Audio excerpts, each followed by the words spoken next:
मित्रांनो नमस्कार. सगळ्यांचं आपल्या युट्यूब चॅनलवरती मनापासून सहर्ष स्वागत करतो. सर्वजण नक्कीच आगामी काळामध्ये ज्या पूर्व परीक्षा होणार आहेत, यामध्ये राज्यसेवेची पूर्व परीक्षा असेल, कंबाईन ग्रुप बी आणि सी ची पूर्व परीक्षा असेल, किंवा मी म्हणतो की 2025 ची मुख्य परीक्षा असेल, त्याच्यातला जीएस चा पेपर असेल, या सर्व पेपरची स्ट्रॅटेजी करत असताना बऱ्याच वेगवेगळ्या अँगलने प्रत्येक जण आपापल्या सोयीप्रमाणे विचार करत असेल. आणि याच्यामध्ये जेव्हा एखादा मुलगा किंवा मुलगी विचारामध्ये अडकते त्यावेळेस त्याला एकच उपाय असतो, तो म्हणजे युट्यूब किंवा टेलिग्राम. तर तुम्ही बरेच सेशन बघितले असतील युट्यूबवरती सुद्धा, बरेच सेशन किंवा बरेच कोर्स तुम्ही टेलिग्रामवरती वगैरे पण पाहिले असतील. तर याच्यामध्ये एक गोष्ट क्लिअर आहे, ती म्हणजे की तुम्ही 10 लोकांचं ऐकलंय तर नक्की मी फॉलो काय करू हा प्रश्न तयार होतो ना. त्याच्यामुळं प्रत्येकाची स्ट्रॅटेजी ही प्रत्येकालाच फॉलो होईल ह्याची काही शाश्वती कुणीच देऊ शकत नाहीये. त्याच्यामुळे हे सेशन सुद्धा जेव्हा तुम्ही बघाल त्यानंतर ह्या गोष्टी सर्वांनाच फॉलो होतील याचीही काही खात्री नाहीये. ज्यांना फॉलो होऊ शकतात असं वाटते त्यांनीच या सेशनच्या अगदी शेवटी नंतर या पद्धतीने थोडं अभ्यास करताना विचार करा. आजचा विषय आहे जनरल विषय आहे. बऱ्याच वेळा मी तुम्हाला पॉलिटी असेल, करंट असेल किंवा इकॉनॉमी असेल अशा सब्जेक्ट घेऊन आतापर्यंत चर्चा तुमच्यासोबत मी वारंवार केलेली आहे युट्यूबवरती वगैरे. तर आजचं हे जनरल डिस्कशन आहे. हे जनरल डिस्कशन कशासाठी घ्यायचं ठरलं किंवा घेण्याचं कारण काय, तर आगामी काळामध्ये 2026 ची पूर्व परीक्षेची जाहिरात किंवा 2026 ची कंबाईनची जाहिरात ग्रुप बी ची लवकरच आता आयोग पब्लिश करेल. त्यानंतर पुढच्या काही कालावधीमध्ये ग्रुप सी ची सुद्धा जाहिरात पब्लिश करेल. मार्केटमध्ये सध्या चर्चा फक्त ही सुरू आहे की अमुक जागा येतील, तमुक जागा येतील, एवढ्या जागा येतील, तेवढ्या जागा येतील. परंतु रिअलिटी ही आहे की त्यावरती डिबेट करण्यापेक्षा किंवा त्यावरती डिस्कस करण्यापेक्षा आपल्या अभ्यासाच्या प्रवासामध्ये टिकून राहणं हे सध्या खूप काळाची गरज झालेली आहे बघा. कारण की कुठलीही जाहिरात आल्यानंतर ना पूर्ण महाराष्ट्रामधले लाखो स्पर्धा परीक्षा करणारे विद्यार्थी जागे होतात आणि त्यानंतर ना कुठेतरी प्लॅनिंग करताना बघायला मिळतात की आता पुढे काय नक्की. मग या गोष्टी सगळ्या बघत असताना आपल्याला एका गोष्टीची जाणीव असली ती पाहिजे, ती म्हणजे की हे सेशन बघणारे बरेच विद्यार्थी असतील, असे काही लोक असतील की जे फ्रेशर असतील, काही लोक असतील ज्यांनी 2-3 अटेम्प्ट दिलेले असतील, काही लोक अगदी 5 पेक्षा जास्त मुख्य परीक्षा दिलेले सुद्धा असू शकतात. सो प्रत्येकाची कंडिशन आणि प्रत्येकाची सिच्युएशन ही कशी आहे वेगवेगळी आहे.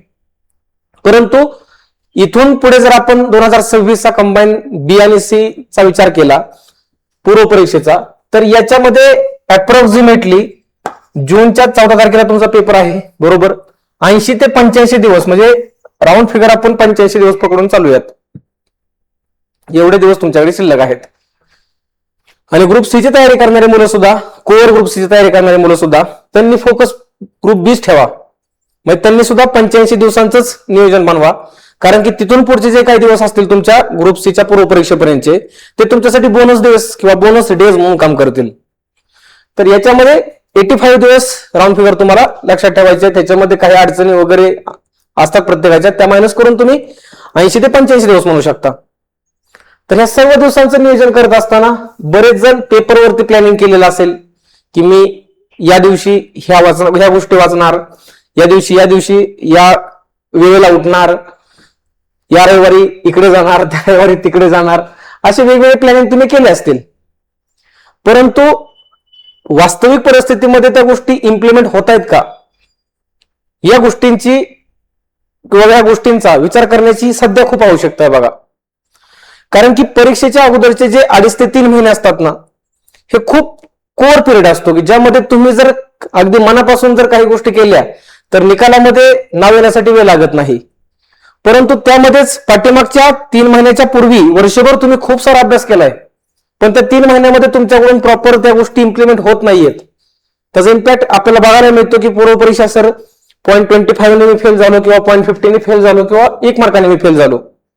सो ह्या ज्या पॉसिबिलिटीज आहेत, या पॉसिबिलिटीज जर ठेवायच्या नसतील तर तुम्हाला आगामी काळामध्ये काही गोष्टींची पहिल्यांदा काळजी घ्यावी लागणार आहे. म्हणून तर म्हटलं की मी तुम्हाला हे जनरल डिस्कशन आपल्याला करायचं आहे. मग ही काळजी कुठली घ्यायची आपल्याला, जसं की बघा काही वर्ड्स जे तुम्हाला इथे बोर्डवर लिहिल बघा, ते तुमच्या बऱ्यापैकी ओळखीचे असतील बघा, ज्याच्यामध्ये सगळ्यात सगळ्याच्या परिचयाचा असलेला शब्द म्हणजे कुठला आहे? एन्झायटी. दुसरा शब्द आहे म्हणजे ओव्हर थिंकिंग. त्यानंतर तिसरा शब्द आहे तो म्हणजे सेल्फ कॉन्फिडन्स, आत्मविश्वास ज्याला म्हणूयात आपण. त्यानंतर ना ओव्हर कॉन्फिडन्स हा सुद्धा यामध्ये मी शब्द ऍड करतोय. Confidence, over confidence. म्हणजे थोडक्यात जर विचार केला तर हे काय 3-4 शब्द जे तुम्हाला लिहिलेले आहेत, हे शब्द तुम्ही म्हणाल की सर आम्हाला तरी माहिती आहेत. मित्रांनो, कंबाईनचा पेपर असू द्या किंवा स्पर्धा परीक्षेची कुठलीही परीक्षा असू द्या, माझं वैयक्तिक मत गेल्या 4-5 वर्षांपासून मी युट्यूबवरती सांगत आलेलो आहे, ते म्हणजे की 100% अभ्यास असेल किंवा 100% अभ्यास असणारा मुलगा सुद्धा प्रिलियम फेल झालेला आहे, किंवा 70 ते 80% प्रिलियमचा अभ्यास असणारा मुलगा प्रिलियम मध्ये खूप चांगले मार्क पाडून मुख्य परीक्षेला क्वालिफाय झालेला आहे. हे असा विरोधाभास कशामुळं? ह्याचं कारण म्हणजे की अभ्यास असणं ही वेगळी गोष्ट आहे आणि तुमचा निकाल येणं ही वेगळी गोष्ट आहे. म्हणजे अभ्यास करून जर फक्त त्याच जीवावरती तुम्ही पेपरला गेलात तर मग मात्र तुम्हाला कुठेतरी, जनरली मला पेपर जसा जवळ येईल, महाराष्ट्रामधून बऱ्याच लोकांचे कॉल मेसेज येतात की सर माझा एक प्रॉब्लेम आहे. बाबा सांग तुझा प्रॉब्लेम काय आहे. सगळ्याचं म्हणणं असतं की सर मला कसं तरी होतंय. कसं तरी होतंय ना, हा जो प्रॉब्लेम आहे ना, ह्याच्यामध्ये कसं तरी होतंय म्हणजे काही लोकांना एन्झायटी वाटत असते, काही लोकांना खूप ओव्हर थिंकिंग होत असते, काही लोकांना सेल्फ कॉन्फिडन्स खूप कमी झालेला असतो, काही लोकांचा अगदी ओव्हर कॉन्फिडन्स वाढलेला असतो. सो हे जे प्रॉब्लेम आहेत का, मला वाटतं की हे तुमच्या मनामध्ये जे विचारांचं सूत्र किंवा विचारांचं जे जाळं निर्माण होतंय, कुठेतरी पेपरमध्ये ह्या गोष्टी इम्प्लिमेंट होत आहेत, ज्या पेपरच्या अगोदर तुम्ही काही दिवस करताय, आणि जेव्हा पेपरमध्ये ह्या गोष्टी तुमच्या इम्प्लिमेंट होत आहेत त्याचा इम्पॅक्ट काय होतोय? रिझल्ट तुमचा फेल म्हणून येतोय. सो यावेळेस तुम्ही ही गोष्ट नक्की फॉलो करा. ते म्हणजे की तुम्ही ज्या या गोष्टी आहेत ह्याच्यामध्ये तुम्ही तुमच्या स्वतःच्या अजून काही गोष्टी ऍड करू शकता, की ज्या गोष्टींपासून तुम्ही कुठेतरी डायव्हर्ट होताय, ज्या गोष्टींपासून तुम्ही कुठेतरी डिस्ट्रॅक्ट होताय, त्या गोष्टी तुम्ही स्वतःला तरी स्वतः सांगू शकता ना. असं कोणच म्हणलं नाही तुम्हाला की तुम्ही ह्या गोष्टी सांगा की मला ह्या गोष्टींमुळे डायव्हर्जन मिळतंय. तुम्ही शोधा, तुम्ही आयडेंटिफाय करा, स्वतःला विचारा प्रश्न. ज्यावेळेस तुम्हाला ह्या सर्व गोष्टी सापडतील, ऑटोमॅटिकली तुम्हाला आता राहिलेल्या दिवसांमध्ये या गोष्टींवरती काम करून या गोष्टी हळूहळू कमी करत जायचंय. मग ह्या गोष्टी कमी करत असताना सगळ्यात महत्वाचा जो घटक येतो तो म्हणजे कुठला, की सर मग ह्यासाठी उपाय आम्ही काय करू नेमका? हे बघा, आज जी तुमची परिस्थिती आहे, जो सेशन बघतोय सध्या, तशीच परिस्थिती महाराष्ट्रामधल्या प्रत्येक विद्यार्थ्याची आहे. पण त्या परिस्थितीमधून सुद्धा काही लोक जे ओव्हरकम होतात किंवा ओव्हरकम करतात ते लोक तुम्हाला फायनल निकालामध्ये नाव दिसतात. म्हणजे आता काल परवा मी बघितलं, ज्यावेळेस PSIचा निकाल लागला, फायनल निकाल लागला, बऱ्याच लोकांचे कॉल, मेसेज, प्रतिक्रिया वगैरे अमुक सगळं त्यांनी केलं. जास्त काय मी त्याला युट्यूबवरती किंवा टेलिग्रामवरती त्याचं मार्केटिंग नाही केलेलं. पण सांगायचा उद्देश एवढाच आहे की महाराष्ट्रामध्ये अधिकारी होणारा जो वर्ग आहे का, मग त्यामध्ये तुम्ही सुद्धा आहात. तर हा वर्ग खूप हिडन स्वरूपाचा वर्ग आहे. हा वर्ग इतका शांतपणे अभ्यास करतोय किंवा हा इतका कन्सिस्टंटली अभ्यास करतोय, तो कशाचाही जास्त इम्पॅक्ट स्वतःवरती पाडून घेत नाहीये. मग आपण आपल्यावरती इम्पॅक्ट का पाडून घेतोय? कळतंय? तुम्ही बघितलं असेल, आज ग्रुप सीचा पूर्व परीक्षेचा पेपर झालाय, ग्रुप सीचा 25चा पेपर झालेला आहे. मुलांना मार्क भरमसाठ मार्क आहेत.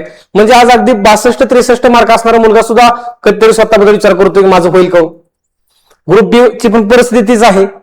म्हणजे ही जी इनसिक्युरिटी जी आहे 1-2 मार्कांची किंवा 3-4 मार्कांची, ही इन्सिक्युरिटी जर तुम्हाला नकोय 2026च्या पेपरमध्ये, तर माझं तुम्हाला स्पष्टपणे मत असेल की तुम्ही इथून पुढे जागा किती येतील, कट ऑफ किती लागेल, निकाल कधी लागेल, या गोष्टींवरती विचार करण्यापेक्षा जो तुमचा प्रवास आहे, जो तुमचा ज्याला आपण पार्ट ऑफ प्रोसिजर म्हणतो, त्यातला पार्ट म्हणजे तुमचा स्टडीचा पार्ट आहे, तो पूर्ण करण्यावरती भर दिला पाहिजे. बाकी तुम्ही माझी जरी सपोज ह्याची रील जरी स्क्रोल केली तरी तुम्हाला अनेक रील तुम्हाला बघायला मिळतील, अनेक व्हिडिओ तुम्हाला बघायला मिळतील. पण रिअलिटी हीच आहे की मुलांना खरं बोलल्याशिवाय काही गोष्टी समजत नाहीत. परंतु रिअलिटी दुसरी ही आहे की मुलांना बरं बोलण्यासाठी, जर बरं वाटण्यासाठी जर बोललं गेलं तर विद्यार्थ्यांना खूप चांगलं वाटतंय. पण नाही बाळांनो, तुम्ही तुमच्या आयुष्याची काही वर्ष जर ह्या स्पर्धा परीक्षामध्ये गुंतवताय तर ह्याच्यामध्ये तुम्हाला बरं वाटण्यापेक्षा जे खरं आहे ते सांगितलेलं कधीही चांगलं आहे. सो मला अपेक्षा हीच असेल की तुम्ही ह्याच्या सुरुवातीला मी 5-10 मिनिटांमध्ये गोष्टी सांगितल्या, ह्या सांगण्याची गरज का पडली? कारण की जास्त कॉल मेसेज यावरतीच आहेत की सर अभ्यास होताना ह्या गोष्टी होत आहेत, सो मी सगळ्यांना एकच सांगितलं की मी ओपन टू ऑल बोलतो सर्वांशी, आणि त्यानंतर त्यामधून ज्यांना आवश्यक आहे त्या गोष्टी त्या घेतील. दुसरं म्हणजे आता या परीक्षेसाठी फोकस करताना पॉलिटी आणि करंट या दोन विषयावरती आज मी तुम्हाला बोलेल. आणि दुसरा परत एक व्हिडिओ माझा सेपरेट मी टाकेल, तो म्हणजे ऑल ओव्हर 75 दिवसांचं नियोजन कशा पद्धतीने तुम्हाला करायचं आहे, आणि प्रिलियम मध्ये 65च्या आसपास मार्क तुम्हाला कसे घ्यायचे आहेत. परंतु सध्या आता यावरती तुम्हाला पॉलिटी आणि करंटचं पण मी तुम्हाला सांगेल. बघा, पॉलिटी करंट हे दोन विषय पाहायला जर गेलं तर खूप सोपे वाटणार आहे, परंतु पेपरवरून आलं की सिली मिस्टेक होणारे हे जास्त सब्जेक्ट दोन आहेत. पॉलिटीचे 15 प्रश्न तुम्हाला विचारले जाणार आहेत, करंटचे 15 प्रश्न विचारले जाणार आहेत. तर या 15 प्रश्नांसाठी आपण किती पद तयार आहोत, किंवा ह्या 15 प्रश्नांसाठी आपण किती पद तयार आहोत, हा विचार तुम्ही सध्या केला पाहिजे. सांगायचा उद्देश माझा महत्वाचा हा आहे की तुम्ही आता पॉलिटीसाठी याच्यापूर्वी बऱ्याच गोष्टी वाचलेल्या आहेत, किंवा काही लोकांनी अजून वाचले असतील पण कॉन्फिडन्स नसेल, तर ह्या 15 प्रश्नांसाठी आपण नक्की काय केलं पाहिजे. तर सगळ्यात महत्वाचं, या 15 प्रश्नांसाठी तुमचा रेफरन्स जो आहे हा तुमचा लिमिटेड स्वरूपात असला पाहिजे. 4-5 रेफरन्स जर एकत्र करून पॉलिटी करायला गेला, पॉलिटी पूर्ण होऊ शकत नाही. रेफरन्स एकच फायनल करा, मग कुठलाही करा. कोण एम लक्ष्मीकांत सरांचं पुस्तक वाचत असेल तर ते फायनल ठेवा, त्या व्यतिरिक्त काय वाचू नका. कोळंबे सरांचं पुस्तक वाचत असेल तर ते फायनल करा, त्या व्यतिरिक्त काय वाचू नका. माझ्या नोट्स तुम्ही वाचता आहे तर त्याच वाचा, बाकी काही वाचू नका. थोडक्यात सांगायचा उद्देश हा आहे की तुम्ही रेफरन्सवरती ठाम राहा तुमच्या. कसं होतं, पेपर जवळ आला की एखादा येतो, लायब्ररीत तुम्ही बसलेला असता, शेजारचा येतो, म्हणतो की हा नोट्स बुक किती भारी येते, त्या नोट्स बुक किती भारी येते. मग लगेच जो काही विचार येतात, नवीन काय मिळतंय का, नवीन काय मिळतंय का, आहे ते करा ना. जे दिलंय ते परफेक्ट करा, त्यात तुम्ही नवीन गोष्टी काय ऍड करू नका. कारण की तुम्हाला 15 प्रश्नांसाठी अख्खं पुस्तक नाही विचारणार आहेत ते. त्या पुस्तकामधला काही स्पेसिफिक एरिया आहे, हा एरिया तुम्हाला स्वतःला आयडेंटिफाय करायचा आहे. यासाठीच तर तुम्हाला माहिती आहे की दरवर्षी आपण पेपरच्या अगोदर एक महिनाभर किंवा 15 दिवस वन डे रिव्हिजन किंवा प्रिडिक्शन वगैरे ह्या गोष्टी घेत असतो. तो माझ्या बाजूचा प्रयत्न झाला, परंतु तुमच्या बाजूने तुम्ही काय केलं पाहिजे, सध्या तुम्ही तुमच्या एका रेफरन्सवरती ठाम राहिलं पाहिजे. दुसरं म्हणजे करंटसाठी, सेम करंटसाठी ही स्ट्रॅटेजी आहे. आणि करंटसाठी तर मी तुम्हाला रेफरन्स तर एकच सांगितला, त्या व्यतिरिक्त काही वाचू नका. बालाजी सुरणे सर, सिम्प्लिफाय पब्लिकेशन, भले माझे मित्र आहेत म्हणून मी त्यांचं मार्केटिंग करत नाही, परंतु त्यांचं जे कंटेंट आहे, त्यांचा जो त्याच्यावरती मांडण्याची पद्धत आहे ती इतकी सोपी आहे. भलेही लोकांना वास्ट वाटत असली तरी ती इतकी सोपी आहे की परीक्षेमध्ये त्याच्यामधले प्रश्न तुम्हाला हायलाइट होताना दिसत आहेत. पण त्यातनं सुद्धा मी नोट्स काढून तुम्हाला पेपरच्या अगोदर या 2025च्या पेपरला दिलेली आहेत. सो त्याच अर्थाने 2025ला आपण नियोजन याच्याबद्दल करतोय. म्हणजे करंटसाठी सिम्प्लिफाईडचं 2025चं तुम्ही पूर्ण इयरबुक वाचलं पाहिजे. म्हणजे ते 12 महिन्यांचं करंट झालं. जानेवारी, फेब्रुवारी, मार्च, एप्रिल आणि मे असं 5 महिन्यांचं 2026ही तुम्हाला करंट यामध्ये करावं लागणार आहे. कारण की तुम्ही तर जर फक्त फेब्रुवारी मार्च पर्यंत केलं म्हणलं की नाही नंतर मेन्सला वगैरे करतो, तसं काय करू नका. कारण उद्या जाऊन तुम्हाला मेन्सचा पण पेपर द्यायचा आहे, तिथं मराठी इंग्लिश करता करताच परत जीएस करायचं कधी हा टेन्शन येतं. सो त्याचा लोड आताचपासूनच तुम्ही काय करा, कमी करा. सो ते इयरबुक एक वाचा, आणि जेव्हा त्यांचं 3 महिन्यांचं एक येईल, 3 महिन्यांचं पुस्तक येतं बघा, 3 महिन्यांचे त्यांचे वेगवेगळे अंक येतात, तर त्याच्यामधले तुम्हाला किमान 2 तरी अंक वाचावं लागणार आहे तुमच्या पूर्व परीक्षेसाठी. तर पॉलिटीसाठी आणि करंटसाठी रेफरन्स बद्दल हे सांगितलं. दुसरं म्हणजे मेथड तुमच्या अभ्यासाची या विषयामध्ये काय असली पाहिजे. बघा, सगळ्यात सोपी मेथड मला असं वाटतं, कारण की अभ्यास करताना 2-3 प्रकारचे विद्यार्थी माझ्या निदर्शनामध्ये आलेले आहेत. पहिली कॅटेगरी जी आहे, त्या पहिल्या कॅटेगरीमध्ये मुलं काय करतात, सुरुवातीला कंटेंट वाचतात डायरेक्ट, त्यानंतर पीवायक्यू सोडवतात आणि त्यानंतर कंटेंट वाचतात. ही पहिली कॅटेगरी आहे. दुसरी कॅटेगरी आहे कंटेंट आणि फक्त कंटेंट, म्हणजे हे रट्टा मारणारे कार्यकर्ते, फक्त आणि फक्त तोंडपाठ करणारे कार्यकर्ते. तिसरी कॅटेगरी आहे ती म्हणजे कुठली, पीवायक्यू, कंटेंट आणि पीवायक्यू अशी ही तिसरी कॅटेगरी आहे. जनरली ह्या 3 कॅटेगरीचा अभ्यास करणारे मुलं आपल्याला बघायला मिळतात. एखादा अपवाद असेल तर तो नियम नसतो, लक्षात ठेवा. तर ह्याच्यामधली बेस्ट स्ट्रॅटेजी मला काय वाटते, तर यामध्ये 3ऱ्या नंबरची जी स्ट्रॅटेजी आहे ना ती सगळ्यात बेस्ट आहे. बघा, पीवायक्यू, कंटेंट, पीवायक्यू ही का स्ट्रॅटेजी तुम्हाला यूज करायची आहे. तर आता तुम्ही पॉलिटीचं ज्यावेळेस पीवायक्यूचं अनालिसिस कराल, आणि तुम्ही अनालिसिस करताना कंबाईनच्या पेपरचं अनालिसिस करा बरं का. बऱ्याच वेळा काय होतं माहितीये का, एक उदाहरण तुम्हाला देतो. सपोज तुम्ही एखादा टॉपिक वाचलेला असतो, फंडामेंटल राईट, हा मूलभूत हक्क हा टॉपिक वाचलेला असतो. हा टॉपिक इतका व्यवस्थित तुम्ही वाचलेला असतो की तुम्ही कंबाईनचा, प्रिलियमचा आणि मेन्सचा कुठलाही क्वेश्चन तुम्हाला सोडवा दिला तर तुम्हाला तो क्वेश्चन सुटत असतो. पण अशा वेळेस तुम्हाला जर एखादा राज्यसेवा मेन्सचा क्वेश्चन जुना जर तुम्ही सोडवला त्यावेळेस तुम्हाला असं वाटतं की हे माझ्या वाचनात कुठंच नाही आलेलं, मग ह्याचा अर्थ मला तो टॉपिक जमतच नाहीये. म्हणजे तुम्ही स्वतःलाच काय करताय, अंडर एस्टिमेट करताय. सो स्वतःला अंडर एस्टिमेट करू नका. आणि ते जर करायचं नसेल तर तुम्ही जो आयोगाचा डिमांड आहे किंवा आयोगाचा जो एरिया आहे ना तो सोडू नका. आयोगाने मग ह्या वेगवेगळ्या एक्झाम का घेतले गेलेले आहेत? आयोगाने मग असं केलं असतं की तलाठी पण एकाच एक्झाम मधून आणि राज्यसेवेतून डेप्युटी कलेक्टर पण एकाच एक्झाम मधून भरले असते पोस्ट. काहीतरी त्याच्यामध्ये फरक पडला असेल ना, आणि हा फरक आपल्याला पेपरमध्ये दिसतो. सो त्या अर्थाने तुम्हाला मूलभूत हक्क हा टॉपिक जर एकदम क्लिअर करायचा आहे तर तुम्ही कंबाईन बीचे क्वेश्चन, मग हे प्रीचे किंवा मेन्सचे क्वेश्चन तुम्ही सॉल्व्ह केले पाहिजेत. आणि जेव्हा तुम्ही हे सॉल्व्ह कराल त्यावेळेस तुम्हाला त्याच्यामधून काही तुमचे लॅकोना सापडतील, त्याच्यामधून तुम्हाला काही तुमचे वीक पॉईंट सापडतील, तेव्हा तुम्ही परत कंटेंटवरती काम केलं पाहिजे. म्हणजे तुम्ही जेव्हा पहिल्यांदा पीवायक्यू सोडवतायत तर हे पीवायक्यू सोडवताना तुम्हाला काय समजलं की मला नक्की काय वाचायचंय, मला कसं वाचायचंय आणि मला किती वाचायचंय. जसं की फंडामेंटल राईटचे आर्टिकल 12 पासून किती आहेत, 35 पर्यंत आहेत, बरोबर. तर ह्या 12-35 पर्यंत आपण अगदी सांगितलं कुणीतरी म्हणून इतके रट्टा मारतो, इतके तोंडपाठ करतो की त्यातलं काही जरी विचारलं तरी मुलांना जमतं, परंतु त्यात प्रश्न कसा विचारला हे महत्वाचं आहे ना. आता उदाहरणार्थ बघा, तुम्ही कंबाईनचा कुठलाही पेपर काढून बघा. आता आर्टिकल नंबर 15 असेल किंवा 16 असेल. 15 हे कलम भेदभाव करण्यास मनाई घालतं किंवा मनाई करतं. कलम 16 सार्वजनिक रोजगारामध्ये समान संधी देतं. मग हे जे दोन आर्टिकल आहेत त्याच्यामध्ये सबक्लॉज अनेक आहेत. जसं की 15 मध्ये 6 उपकलम आहेत, 16 मध्ये 6 उपकलम आहेत. मग आपण ती सुद्धा अशी उपकलमांच्या नंबर सहित पाठ करतो. पण जेव्हा तुम्ही अनालिसिस पीवायक्यूचं करता त्यात प्रश्न काय आलेला आहे की खालीलपैकी कोणती तरतूद कलम 15 मध्ये येते, 16 मध्ये येते, 20 मध्ये येते किंवा येत नाही, असे क्वेश्चन आलेत ना. प्रिलियमला जर त्यांनी ती डेप्थ तेवढी मेंटेन केली तर मेन्सला अजून काय डेप्थ ठेवणार आहेत. सो त्यामुळं तुम्ही जरी 12 ते 35 कलम व्यवस्थितपणे करत असला, तुम्ही जेव्हा पहिल्यांदा पीवायक्यू बघाल त्यावेळेस तुम्ही पीवायक्यूचं अनालिसिस तुम्हाला हे सांगेल की मला ह्या मधल्या कोणत्या आर्टिकलवरती फोकस आणि कोणत्या अर्थाने करायचंय.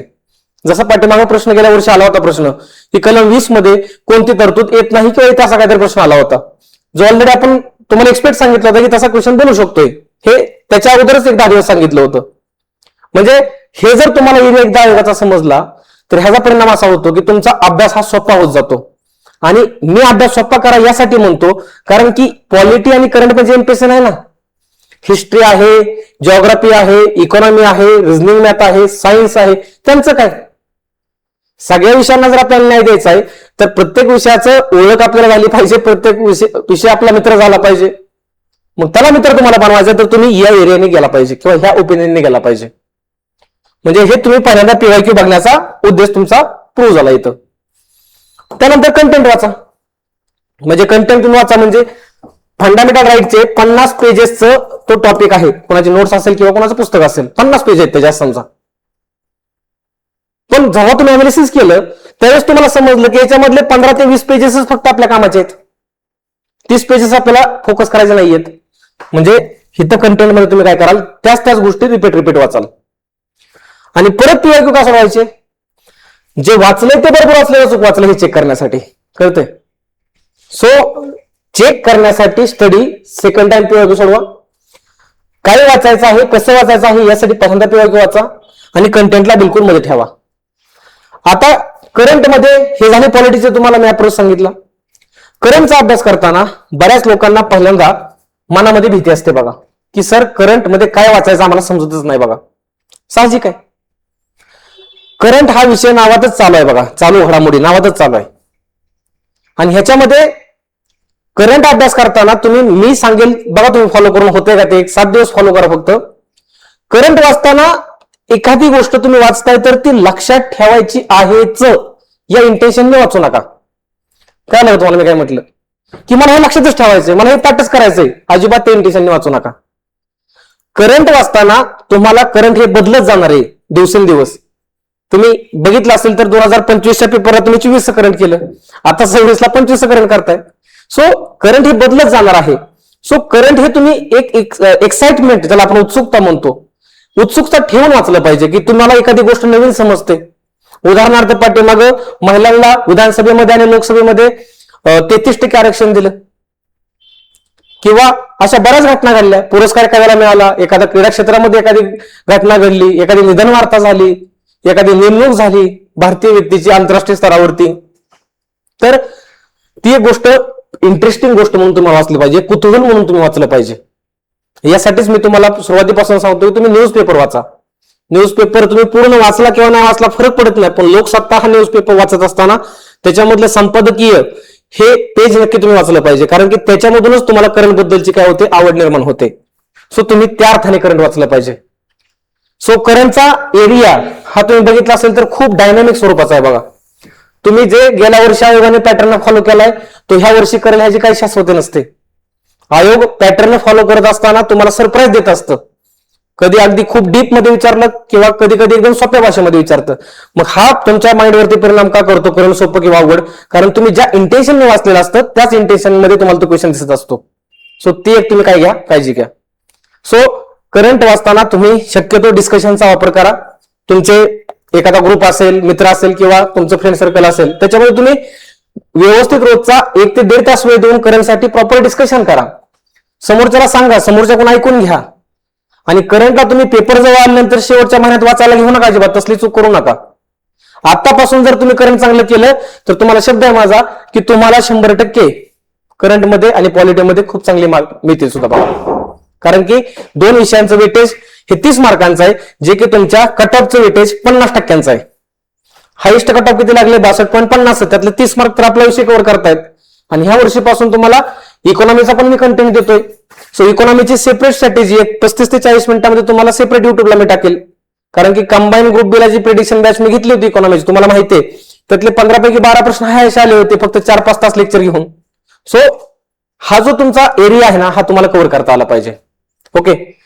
दुसरं म्हणजे आजचं डिस्कशन घेण्याचं कारण म्हणजे की बरेच लोक पाठीमागच्या 1 महिन्याभराच्या पूर्वी किंवा त्याच्या अगोदर कंबाईन ग्रुप बी आणि सी 2026 साठी आणि राज्यसेवा टेक्निकल पूर्व परीक्षेसाठी जी मेंटरशिप आपण सुरू केलेली आहे, जी रनिंग आहे, प्रत्येक दिवशी किंवा प्रत्येक आठवड्याला कंबाईनला वेगळे आणि राज्यसेवेला वेगवेगळे टार्गेट आपण देतोय. तर हे टार्गेट व्यवस्थितपणे मुलं फॉलो करतायत, त्यांच्यामध्ये बदल झालेले आहेत आणि मी त्यांच्या झालेले बदल हे रोजच तुम्हाला ग्रुपवरती स्क्रीनशॉट टाकण्यात का अर्थ नाहीये. एवढे मेसेज मला तर त्यांचे आलेले आहेत बघा की हा सर चेंज होतो, तो चेंज वाटतोय. महत्वाचा मुद्दा की तुम्हाला कुठेतरी समाधान वाटण्यासाठी आपण हे गोष्टी करतच नाहीये. बघा, तुमचं रिफ्लेक्शन हे तुमच्या निकालामध्ये झालं पाहिजे. त्याच्यामुळं बऱ्याच मुलांची पाठीमागच्या काही, कारण ऑफर वगैरे या गोष्टींवरती बरेच लोक डिपेंड असतात ना, मुलांचे म्हणणं असं होतं की सर ऑफर द्या, आम्हाला घ्यायचं आहे, आम्हाला मेंटरशिप करायची आहे, आम्हाला टार्गेट पूर्ण करायचं आहे. करा की, त्याबद्दल काहीच माझं दुमत आहे, काहीच दुमत नाही. बघा, बिंदासपणे करा. परंतु मी माझ्या 2 किंवा 3 सब्जेक्टला घेऊन अगोदर तुम्हाला स्ट्रॅटेजी सांगितली. म्हणजे आजच्या डिस्कशनमध्ये सुरुवातीला मी तुम्हाला जनरल डिस्कशन मध्ये काही गोष्टी करायच्या नाहीत किंवा काय करायचं हे सांगितलं. दुसऱ्यामध्ये नक्की आपल्या सब्जेक्ट्सला काय करायचं ते सांगितलं. आता तिसऱ्यांदा सगळ्यात शेवटी मी तुम्हाला हे सांगेल की मुलांची जी मागणी आहे त्यानुसार आता बघा तुमच्याकडे 80 ते 85 दिवस राहिलेले आहेत. म्हणजे एक 75 दिवसांचं ग्रुप बीचं नियोजन, 75 दिवसांचं ग्रुप बीचं नियोजन काय असलं पाहिजे याचा एक सविस्तर व्हिडिओ तुम्हाला युट्यूबवरती मिळून जाईलच, डे वाईज किंवा त्याचा सब्जेक्ट वाईजचा. परंतु त्यासाठी सुद्धा आता आगामी काळामध्ये 1-2 दिवसामध्येच पॉलिटी आणि करंट या 2 विषयांचे लेक्चर्स आपले सुरू होत आहेत. म्हणजे हे लेक्चर सुरू होणार आहेत तर मेंटरशिप बॅचला हे लेक्चर सुरू होणार आहेत. हे लेक्चर सुरू झाल्यानंतर ना हे लेक्चर तुमचे 20 एप्रिल 2026 पर्यंत सगळे पूर्ण होतील. कदाचित अगदी आठवड्यात मेच्या 15 तारखेपर्यंत सुद्धा करंटचे लेक्चर चालू शकतात. कारण करंटचा आपण जास्त तुम्हाला हॅमरिंग करणार नाहीये, त्याचं टार्गेट तुम्हाला दिलंय त्या पद्धतीने तुम्ही पूर्ण करताय. सो पॉलिटी हा तुम्हाला 20 एप्रिल पर्यंत सर्व लेक्चर तुम्हाला उपलब्ध होऊन जातील. त्याच्यामधले काही लाईव्ह असतील किंवा काही रेकॉर्डेड स्वरूपाचे असतील. आणि इकॉनॉमी ह्या पॉलिटी संपल्यानंतर ना किंवा पॉलिटी जेव्हा निमा संपेल त्यावेळेस इकॉनॉमी सुद्धा आपला सुरू होतोय. कारण इकॉनॉमीच्याही मी नोट्स बनवतोय सध्या, इकॉनॉमीच्याही तुम्हाला मला नोट्स द्यायचे आहेत. सो तुम्ही या 3 विषयांची काही काळजी करू नका. लेक्चरची तरी मेंटरशिपच्या मुलांना तर ऑलरेडी माहिती आहे, कारण की त्यांनी ऑलरेडी पॉलिटी लेक्चर आता सुरू होण्याच्या अगोदरच त्यांनी पॉलिटी मधले 9 ते 10 मार्क त्यांचे कन्फर्म केलेले आहेत. सो ज्यांचं म्हणणं असं आहे की सर आम्हाला मेंटरशिप पण करायची आहे आणि लेक्चर पण करायचे आहेत, मी त्यांच्यासाठी पण सांगेल तुम्हाला. मुद्दा क्रमांक 1 म्हणजे कंबाईन ग्रुप बी आणि सी आणि राज्यसेवेची पूर्व परीक्षा जी मेंटरशिप आहे त्याच्यामध्ये 20 मार्चला, कितीला, 20 मार्चला दोन्हीही बॅच पुन्हा एकदा मूळ किमतीमध्ये तुम्हाला मिळून जातील. म्हणजे कंबाईनची बॅच तुम्हाला सांगितल्याप्रमाणे 2,999 ला उपलब्ध होऊन जाईल आणि टेक्निकलची बॅच तुम्हाला 3,333 रुपयाला उपलब्ध होऊन जाईल. कारण की टेक्निकल मध्ये एन्व्हायरमेंट सुद्धा विषय मी तुम्हाला त्या लेक्चरमध्ये देणार आहे. आता कुठे तुम्हाला लेक्चरची खूप आवश्यकता आहे बघा. दुसरा मुद्दा, ज्यांना फक्त पॉलिटी आणि करंटची बॅच करायची आहे तर त्यांच्यासाठी सेपरेट पॉलिटी आणि करंट या दोन्ही बॅच सेपरेट उपलब्ध करून दिल्या जाणार आहेत. ह्या सुद्धा बॅच तुम्हाला उपलब्ध येत्या 2-3 दिवसामध्ये होऊन जातील. तिसरी गोष्ट म्हणजे ज्यांना फक्त मेंटरिंगच पाहिजे, सर लेक्चर आता ऑलरेडी आम्ही तुमचे केलेत, आता आमचं बऱ्यापैकी कमांड आलेली आहे, आम्हाला फक्त टार्गेट पाहिजेत, मेंटरिंग पाहिजेत, तर त्यांच्यासाठी सुद्धा सेपरेट फक्त एक मेंटरिंगचं टार्गेट तुम्हाला दिलं जाणार आहे 75 दिवस जेव्हा राहतील त्या दिवसांमध्ये. कारण की आता जाहिरात येण्याची वेळ झालेली आहे. सो या 3 गोष्टी मी तुम्हाला सगळ्यात शेवटी सांगितलेल्या आहेत. यासाठी तुम्हाला काय करायचं आहे, प्ले स्टोअरला जाऊन नाव माझं तर तुम्हाला माहितीच आहे, SAGARKARE सागरकरी असं प्ले स्टोअरला तुम्ही ऍप्लिकेशन डाउनलोड करा. लवकरात लवकर डाउनलोड करून ठेवा. कारण की पाठीमागं जी बॅच आपण सगळ्याला बऱ्यापैकी एकदम कमी किमतीमध्ये दिली होती त्याचा भरपूर लोकांनी फायदा घेतला, पण फायदा घेऊन ते फीडबॅक द्यायला विसरत नाहीयेत. कारण की ते फीडबॅक खूप देत आहेत बघा. आणि कुठेतरी ह्या गोष्टीचं समाधान वाटतंय की मुलांना हा विषय सोपा होत चाललेला आहे. मला माहित नाही अगोदर कोणी किती सोपा केलाय किंवा किती अवघड केलाय, परंतु जेवढं मला शक्य आहे तेवढं मी या विषयाला अजून सोपा करण्याचा प्रयत्न नक्कीच तुम्हाला करताना बघायला मिळेल. त्यानंतर 9673276927 हा नंबर आहे, त्याच्यावरती तुम्ही मेसेज करू शकता किंवा 9373553966 हा सुद्धा दुसरा नंबर आहे. या दोन्ही ऑफिसच्या नंबरवरती तुम्ही कॉल करू शकता. आणि जे काय तुमचे डाऊट्स आहेत किंवा जे काय तुमचे क्युरी आहेत मेसेज थ्रू शक्य असेल तर कॉल घ्यायला शक्य असेल तर तुम्हाला कॉल घेऊन पण सांगितलं जाईल, पण होईल एवढी शक्यता मेसेजवरती करण्याचा प्रयत्न करा. प्ले स्टोअरचं ऍप्लिकेशन डाउनलोड करून ठेवा. येत्या प्रिलिमसाठी आपल्याला फुल जोमाने उतरायचं आहे, फुल जोमाने तयारी करायची आहे आणि या 2 किंवा 3 विषयांमध्ये आपल्याला किमान 85% तरी मार्क घ्यायचे आहेत. मग ते मार्कांमध्ये कन्वर्ट तुम्ही करा. म्हणजे पॉलिटीमध्ये 15 प्रश्न असतील तर किमान 13-14 तरी मार्क घ्यायचे आहेत. करंटमध्ये सुद्धा 12 किंवा 13 मार्क घ्यायचे आहेत. इकॉनॉमीमध्ये सुद्धा 12 किंवा 13 मार्क घ्यायचे आहेत. हे पद्धतीने आपण प्लॅनिंग करतोय. म्हणून आपण इतके दिवस तुम्हाला जे टार्गेट दिलेले आहेत मेंटरशिपच्या मुलांना त्यांना पहिल्यांदा फ्लो मध्ये आणलंय बघा. आणि ते असे फ्लो मध्ये आलेत ना आता त्या पोरांना झोपेतनं जर विचारलं ना ते लगेच सांगतायत. म्हणजे एक उदाहरण तुम्हाला सांगतो काय झालं. मी जनरली टार्गेट आठवड्याभराचं देतो. मी आठवड्याभराचं टार्गेट दिल्यानंतर ना एका मुलाचा मला कॉल आला 3ऱ्या दिवशी. तो मला म्हणला की सर माझं टार्गेट पूर्ण झालं. म्हणलं मी आता पुढचं वाचू का? गप्प बस म्हणलं, तसलं काय ओव्हर ऍक्टिंग करू नको किंवा ओव्हर डोकं नको चालवू म्हणलं. म्हणलं मी काय करू मग? 3 दिवस म्हणलं अजून परत तेच वाच. म्हणलं सर डबल होईल. तुला 2 वेळा वाचायचं, तुला 5 नाही 10 वेळा वाचायचं म्हणलं त्या गोष्टी. जेव्हा 8-7 दिवस पूर्ण झाले त्यावेळेस तो म्हणला की सर माझं बिलकुल 7 वेळा ते परत वाचून झालं. मला आता इतके वेळ वाचून झाले की ते माझं तोंडपाठ झाले. आता मला ऑप्शनची गरज नाहीये. ऑब्व्हियसली तुम्हाला ऑप्शन शिवाय तर पर्याय नाही, परंतु क्वेश्चन 100 पैकी 50 ते 55 असे असतात की जे तुम्हाला कुठल्याच ऑप्शन चेक न करता डायरेक्ट उत्तरापर्यंत जायचंय तुम्हाला. म्हणजे पेपरचं टाइम मॅनेजमेंट करण्यासाठी एवढी अॅक्युरसी तुम्हाला मेंटेन करायची आहे. त्याच्यामुळं जी तुमची मानसिकता आहे ना, कारण की मी नेहमी मेंटरिंगच्या मुलांना जे सांगतो ते तुम्हाला मी सांगतो ओपनली. मुलांना काय सांगितलंय की ते जसं बघा एक वाक्य कोणाच तरी आहे बघा की तुमच्या मनामध्ये युद्ध अगोदर चाललेलं असतं आणि त्यानंतर ना युद्धभूमीवरती होतं. मनात जर तुम्ही युद्ध जिंकला तर युद्धभूमीवरती तुमचा विजय होतो. आणि मनामध्ये जर तुमच्या लढण्याबद्दल तुमच्या काही मनामध्ये शंका निर्माण झाली तर तिथं युद्धभूमीमध्ये प्रॉब्लेम तयार होऊ शकतो. सो मित्रांनो, खूप सारी स्पर्धा आहे, खूप सारं कॉम्पिटिशन आहे, पण त्यात तुम्ही प्रामाणिक आहात हीच तुमच्या सगळ्यात मोठी जमेची बाजू आहे. सो अशीच मेहनत करा, कन्सिस्टंट राहा, अजिबात टेन्शन घेऊन कोणी अभ्यास करू नका. कारण टेन्शन घेऊन जर अभ्यास केला परिणाम हा निगेटिव्ह येणार आहे. त्यापेक्षा अभ्यास करत असताना रिलॅक्स अभ्यास करा. जेवढं शक्य होईल तेवढं गोष्टी सॉर्ट आउट करण्याचा प्रयत्न करा, सोपं करण्याचा प्रयत्न करा. तुम्हाला नक्कीच तुम्ही निकालामध्ये नाव बघायला मिळेल. सो सेशन जर तुम्हाला समजलं असेल किंवा जर तुमचे काही फीडबॅक असतील किंवा प्रतिक्रिया असतील तर नक्कीच युट्यूब सेक्शनच्या खाली कमेंट बॉक्स ओपन आहे, त्याच्यावरती तुम्ही तुमच्या कमेंट नक्की देऊ शकता.